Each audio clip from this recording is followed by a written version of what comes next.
Retour à présent sur l'opération Marne, l'une des principales missions menées cet été dans le cadre de l'opération Barkhane au Mali. Dans la région aride qui s'étend au sud-est de Gao, environ 300 militaires français ont mené l'enquête en étroite coopération avec leurs alliés maliens et nigériens. Fouilles de sites suspects, collecte et recoupement d'informations, arrestations et interrogatoires. Un travail de longue haleine, surtout dans cette région où le Moudjahou, un groupe djihadiste issu d'une scission d'Al-Qaïda au Maghreb islamique, est particulièrement actif. Mais vous allez le voir, la récente ratification de l'accord de paix d'Alger est en train d'aider les militaires français à y voir plus clair.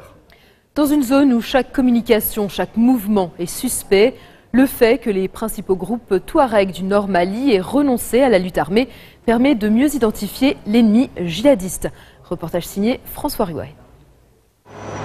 Raid blindé de l'opération antiterroriste Barkhane ce matin, non loin de la frontière nigérienne. Le renseignement a désigné un campement suspect.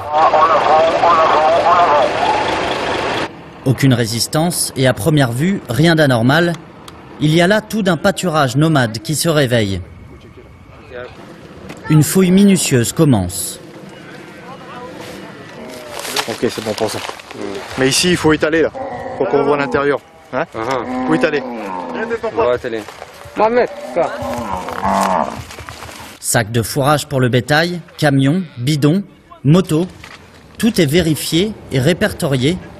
L'identité des personnes présentes est enregistrée et transmise en temps réel au centre des opérations. Mais ce qui intéresse surtout le commandant d'unité, c'est un téléphone satellitaire, un Touraya. Je le prends 2 secondes, je fais un contrôle et je lui rends. Car c'est l'interception d'une communication suspecte avec l'entourage d'un chef djihadiste du Moudjahou qui a conduit les militaires à ce campement. Le Touraya est un des seuls moyens de communication possible dans les zones où on n'a aucune couverture téléphonique, mais ça a aussi un certain coût que peu peuvent s'offrir. 600 € en moyenne pour un téléphone, c'est 10 fois le salaire minimum au Mali. La fouille du campement se poursuit. Une nouvelle information parvient au colonel sur le camion contrôlé cette fois. La société à laquelle il déclare appartenir, il y a un mandat malien de recherche du propriétaire de l'entreprise pour trafic de drogue. Donc il y a forcément des liens, donc on creuse. Le propriétaire du camion serait réfugié en Algérie. Son conducteur assure que le véhicule a été racheté. Information impossible à vérifier. C'est à toi ça? Toi t'as oublié de me dire aussi? Les suspicions augmentent un peu plus encore après la découverte d'un second Touraya.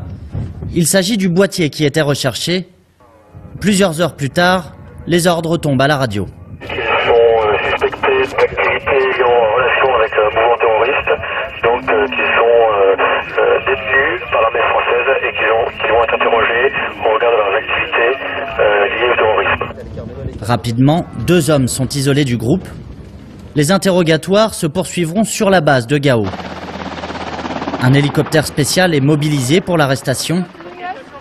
C'est une première pour les 300 soldats de l'opération Marne en près d'1 mois de mission.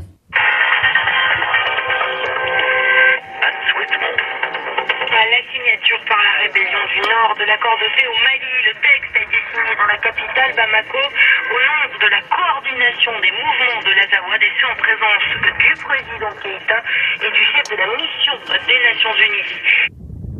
L'autre objectif de la force Barkhane, c'est d'aider les casques bleus à faire respecter un accord de paix fragile. Première étape, la plus délicate, désarmer les mouvements politico-militaires. Vous avez récupéré le numéro email? Oui, Moto et Kalachnikov, ce combattant dit faire partie des Gandaïzo, une milice signataire de l'accord de paix. On va aller voir le chef. S'il est dans les mêmes conditions, nous on va confisquer l'arme du chef aussi. Ça, c'est un militaire Fama. Lui, il est militaire Fama. Toi, t'es pas militaire. Le chef, lui aussi, est armé.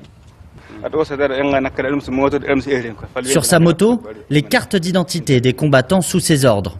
Il dit que pourquoi ils ont avec leurs armes, puis ils ont entendu qu'il y a les accords, mais jusqu'à présent, on ne l'a pas dit de rendre les armes. D'accord. C'est quoi ça? Début timide, mais encourageant d'un long, très long processus à venir. La signature de ces accords va nous permettre d'y voir beaucoup plus clair, puisqu'il y aura clairement une distinction entre le terroriste d'une part et les groupes armés signataires. Donc à partir du moment où ces accords seront vraiment mis en œuvre, il sera beaucoup plus facile de discerner pour nous le personnel armé terroriste et du personnel qui ne sera pas armé et donc ne sera pas terroriste. La route de la paix est encore longue, fin d'une opération, mais pas de la mission des soldats français dans les sables du Mali. En août, éclatait le plus grand scandale d'abus sexuels sur des enfants de l'histoire du Pakistan.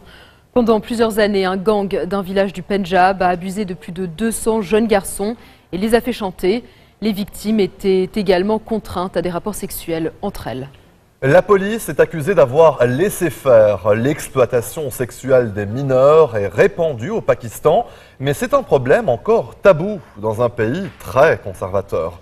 Ce scandale n'est probablement que la partie visible de l'iceberg, selon le quotidien local Daily Times. Un reportage signé Taha Siddiqui et Claire Debussier. Cela fait 3 ans qu'Aïd Mohamed et sa femme n'ont pas vu leur fils aîné. Waïd n'avait que 12 ans quand il s'est enfui avec les économies de son père, 2000 €, soit près de 10 mois de salaire moyen au Pakistan. À plusieurs reprises, ses parents l'avaient surpris en train de voler à la maison. Il y a quelques semaines, Aïd a enfin compris pourquoi son fils se comportait ainsi. Ses parents veulent plus que jamais le retrouver. J'avais l'habitude de le gronder, de lui demander « Pourquoi me voles-tu? Pourquoi as-tu besoin de cet argent? Est-ce que tu as des ennuis ?» Je l'aurais aidé. Et puis un jour, un de mes amis m'a dit que des vidéos circulaient, qu'on y voyait mon fils. Je ne les ai pas vues. Je n'ai pas eu le courage de regarder ça. Waïd, comme des dizaines d'autres jeunes, était en fait victime d'abus sexuels. Les enfants étaient d'abord filmés lors de rapports forcés, les vidéos ensuite vendues à des sites pédophiles. Parallèlement, leurs agresseurs menaçaient de montrer les images à leurs familles s'ils ne les payaient pas. Ce réseau pédophile a fonctionné pendant au moins 6 ans dans ce village du Pendjab, où la police est accusée d'avoir fermé les yeux. C'est une manifestation de parents de victimes qui a fait éclater le scandale et poussé les autorités à arrêter les responsables. Depuis, les victimes n'ont reçu aucune aide. Le calvaire de Danish a commencé en 2009 et a duré jusqu'au démantèlement du réseau. Lui et ses amis sont traumatisés.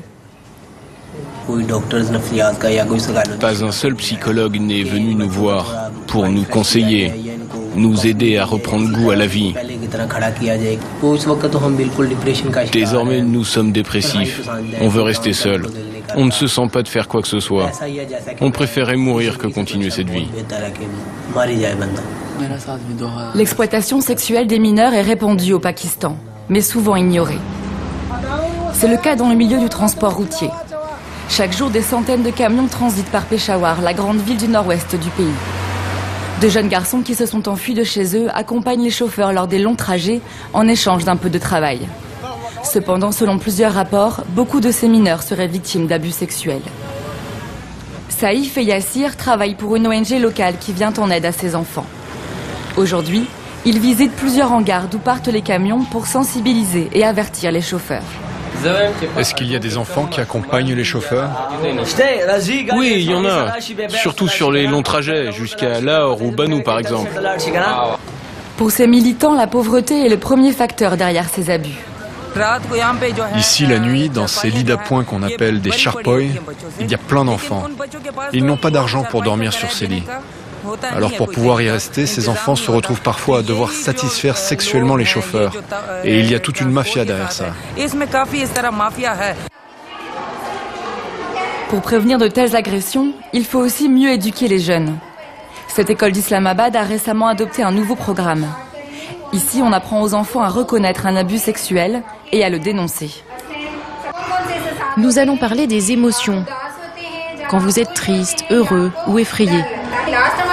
Et enfin, nous aborderons la protection de votre corps. Nous verrons comment vous pouvez protéger votre corps et rester en sécurité. Ce programme a valu à l'école beaucoup de critiques de la part de parents d'élèves. Parler de sexualité est toujours tabou dans la société pakistanaise. Nous avons dû faire face à beaucoup de réticences de la part des parents. Je l'ai dit aussi à ceux qui ont développé ce programme pour nous. Nous avons eu beaucoup de problèmes. Il y a même des parents qui ont retiré leur enfant de l'école. Ils nous ont dit « Comment pouvez-vous enseigner de telles choses à des enfants si jeunes ?» Cette initiative n'est qu'un premier pas dans la lutte contre les agressions sexuelles. Le gouvernement reste réticent à l'idée d'évoquer ouvertement le problème. En 2005, une campagne de sensibilisation au sein des écoles publiques a même été annulée. Mais le retentissement médiatique face à ce nouveau scandale d'abus sexuels pourrait pousser les autorités à enfin prendre les mesures nécessaires. Code 24, c'est déjà fini pour cette semaine. Nous vous donnons rendez-vous la semaine prochaine pour une nouvelle fenêtre sur l'actualité internationale. Vous pouvez dès à présent revoir cette émission sur notre site internet. N'hésitez pas non plus à nous envoyer vos commentaires à l'adresse qui s'affiche au bas de votre écran. Excellente suite de programmes sur notre antenne et très bonne soirée. Bonne soirée.